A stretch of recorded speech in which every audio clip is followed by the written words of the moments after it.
President পদে শপথ নিয়ে রাশিয়াকে যুদ্ধ বন্ধ করতে কড়া বার্তা দিলেন ডোনাল্ড ট্রাম্প। স্পষ্ট জানিয়ে দিলেন রুশ প্রেসিডেন্ট ভ্লাদিমির পুতিন, যদি সোজা পথে যুদ্ধ থামান তাহলে ভালোই, কিন্তু সেটা না হলে নিষেধাজ্ঞা চাপানো, অতিরিক্ত কর চাপানোর মতো কঠিন পথে হাঁটতে হবে আমেরিকাকে। বুধবার রাশিয়া ইউক্রেন যুদ্ধ নিয়ে এক্স হ্যান্ডেলে দীর্ঘ পোস্ট করেছেন মার্কিন প্রেসিডেন্ট।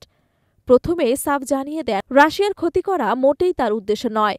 রাশিয়ার মানুষ প্রেসিডেন্ট পুতিনকে তিনি খুবই পছন্দ করেন, তারা বামপন্থী হওয়া সত্ত্বেও। সোশ্যাল মিডিয়ায় ট্রাম্প লিখেছেন, ভুলে গেলে চলবে না, দ্বিতীয় বিশ্বযুদ্ধ জিততে রাশিয়া আমাদের সাহায্য করেছিল, অন্তত ৬ কোটি রুশ সেনার মৃত্যু হয়েছিল তাতে। সেই কথা মাথায় রেখেই আমাদের প্রেসিডেন্ট পুতিনকে সাহায্য করতে চাই। রুশ অর্থনীতি ধসে পড়েছে, তাই আলাপ আলোচনার মাধ্যমে যুদ্ধ বন্ধ হোক, কারণ আগামী দিনে যুদ্ধের পরিণতি আরও খারাপ হবে। কিন্তু ট্রাম্পের সোজা পথের দাওয়াত মেনেই পুতিন যদি যুদ্ধ থামাতে রাজি না হন, তাহলে কঠিন রাস্তায় হাঁটবেন মার্কিন প্রেসিডেন্ট। এক্স হ্যান্ডেলে তিনি লিখেছেন, যদি যুদ্ধবিরতি না হয় তাহলে রাশিয়ার উপর নিষেধাজ্ঞা এবং অতিরিক্ত কর চাপানো ছাড়া আমার কোনো উপায় থাকবে না। আমেরিকা সহ অন্যান্য দেশ রুশ পণ্যের উপর নিষেধাজ্ঞা চাপানো হবে, বসানো হবে বিরাট হারের শুল্ক।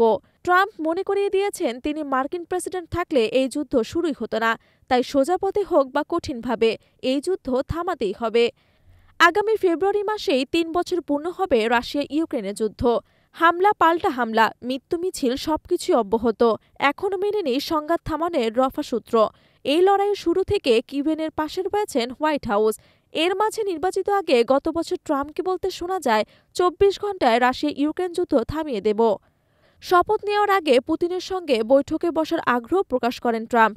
এবার কি তাহলে থামবে পূর্ব ইউরোপের দুই প্রতিবেশীর রক্তক্ষয়ী সংঘাত?